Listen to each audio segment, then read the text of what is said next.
Hey, so I know it took me a long time to get here, but I had some problems with my camera, but now we are finally doing this. Where's the book? Here's my review of the first book of our graphic novels book club. Asterios Polyp by David Mazzucchelli. And that's the first time I said his name right. As this is a book club, I sort of think you all read the story, or at least I hope so. You did, right? You did. Okay. So I'm gonna talk a little bit about the aesthetic first and then talk about the narrative. So the first thing I really liked about this book was the fact that it really explores the possibilities of the page. I mean, it uses a lot of blank space. In here, they use a quote that I really like when Isla says to Josh, who is actually writing a biographical graphic novel. She says, it's too crowded, the pages need space, blank space, to breathe and to let the reader think. And that's something Asterios Polyp does, and does very, very well.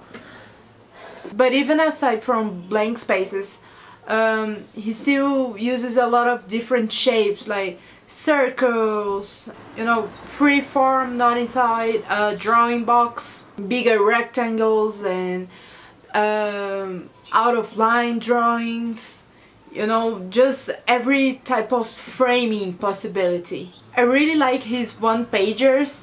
He does, like, since the book is in a huge format, I mean, it's a really big book. Usually comics and graphic novels come in a slightly smaller size. I mean, the biggest one I have isn't as big as this one. So the one-pagers are really powerful. I mean, they sort of remind me of Kubrick when he puts like an entire movie screen in bright red or bright blue. Mazzucchelli kind of does this one-piece big drawing sometimes, and I love it. It's filled with so many details, and at the same time it's very, very clean.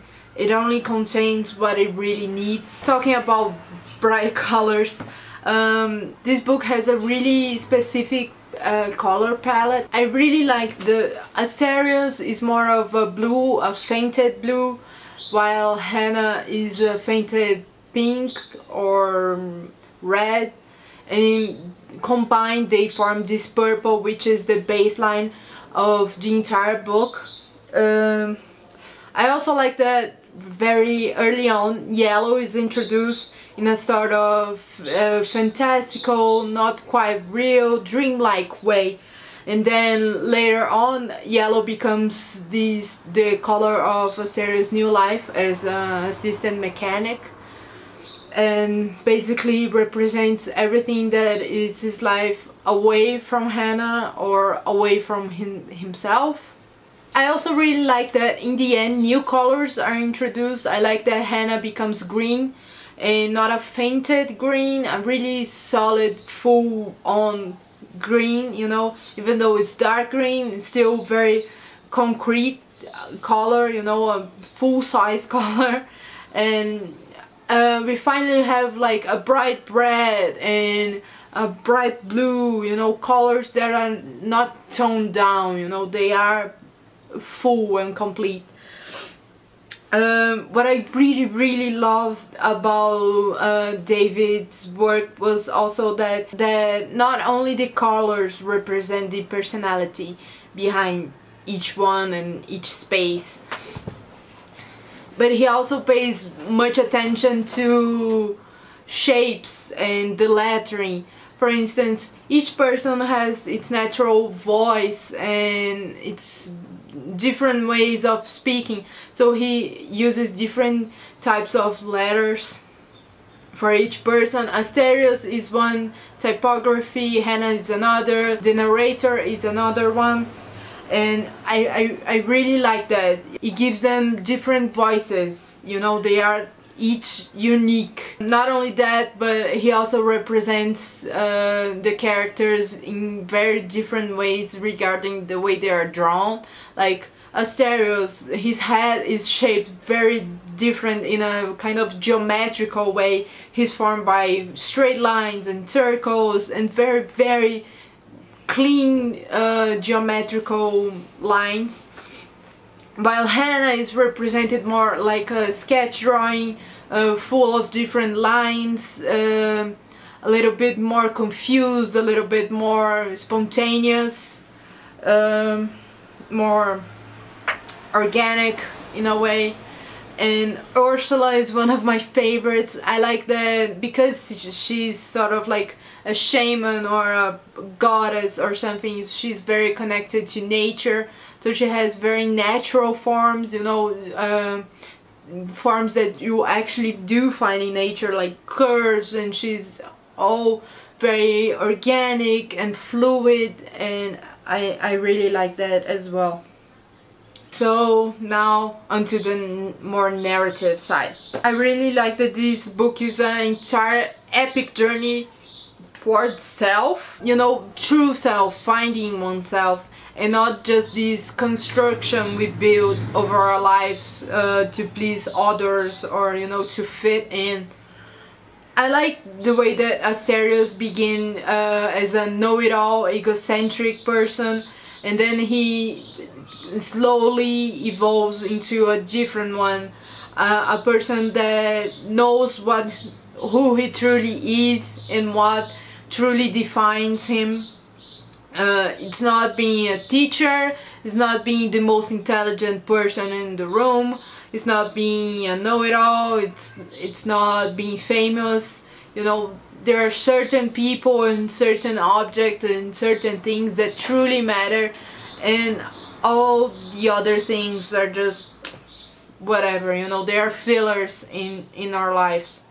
What I think really symbolizes this is that it begins with an apartment on fire, which basically means leaving an entire life behind, you know. He just takes three things. He takes his father's lighter, and he is who he is basically because of who his father was. So he grew up with very high expectations about his life and his career and who he was supposed to be, and then he gives it away. It's the first thing he gives away. Then there's the clock that represents himself and his curiosity, and he thinks that his curiosity and the fact that he's really knowledgeable, or kind of is really important and is the most important defining thing about him, but it isn't, and he gives it away. And then he's left with the Swiss knife, the army knife, which represents Hannah and their relationship. I also really like that it has magical elements, but they are sort of underrated. I mean, the entire book is narrated from the perspective of his twin brother who died, was a stillborn. So it already begins with a supernatural aspect to it, and it finishes with an asteroid destroying them, pulverizing them, kind of like if they were dinosaurs. And what I really like about dinosaurs, let me tell you this story real quick, is the fact that they sort of seem unreal when you think about it. They seem like a creation, they seem like dragons, you know, things that fly and breathe fire, but they are real. And that's kind of how I feel about the end of Asterios and Hannah. It's an asteroid that pulverizes them, and you kind of think that later on generations will think that they are not real, this is a legend, this is Robin Hood, this is King Arthur. But no, they were real, and you can find little pieces, little historic clues that you can put together and build this image. And I really like to think that they become legends. And yeah.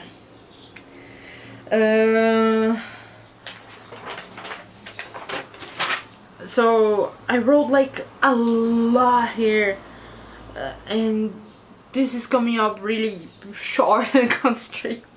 Oh my god, it's like 2 pages of me writing a lot of things about this book, and I'm just burning through it, like woo, superpower through. The last thing I wrote about is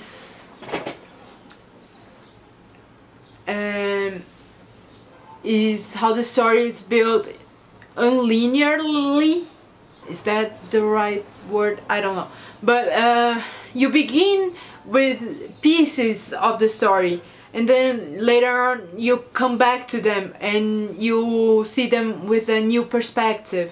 I mean, just as an example, in the beginning you see Asterios in his room alone with a bunch of tapes, hearing something that kind of seems like porn. Then you keep reading and you come back to a moment where it's Asterios and Hannah's first dinner, and Hannah says the same things, the same interactions as it was in the first page. So you kind of say, he was watching a porn, or was he watching this dinner? How was he watching this?